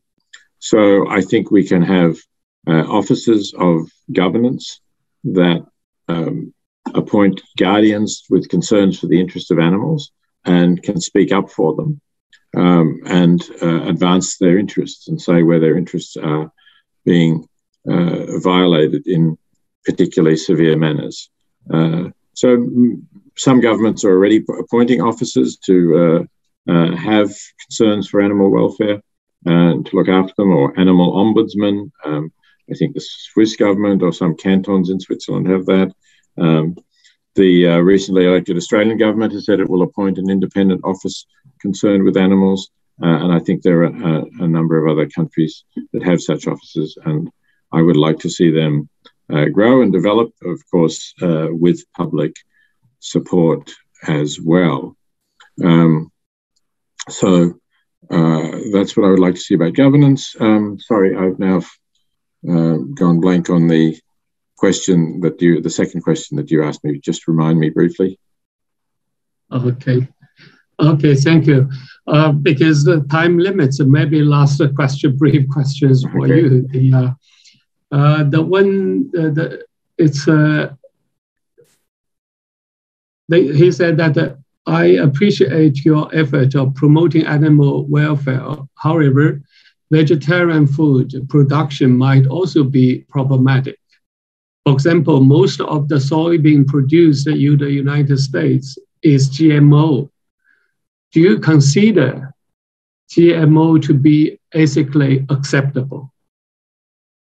Well, firstly, let me say most of the soybean that is produced worldwide is fed to animals. Most of it is not eaten by humans. So if you are eating meat, you are indirectly eating those GMO soybeans. So you don't get out of it by saying, I'm not going to eat tofu or some direct soy product. But secondly, although at first when GMO was introduced, I thought there was some risk of damage to the environment through the genetically modified organisms, now that we've had them for many years, nothing really has turned up of a serious nature in terms of either environmental harm or health hazards from what we have so far. So while I think we still need to be cautious about new GMO products, I don't have a problem with the existing long-tried GMO products like soybean or some grains. Okay, thank you so much for your brilliant talk and your patient answers. It's really helpful. It's very inspiring. And thanks Professor Guo Peng, Meng Yue, and He Liu, and all participants for our events. These are very successful events. Thank you so much. And I look forward to see you in person, maybe next time, either in China or other places. Thank you very much. And I certainly hope to see you again. And thank you all.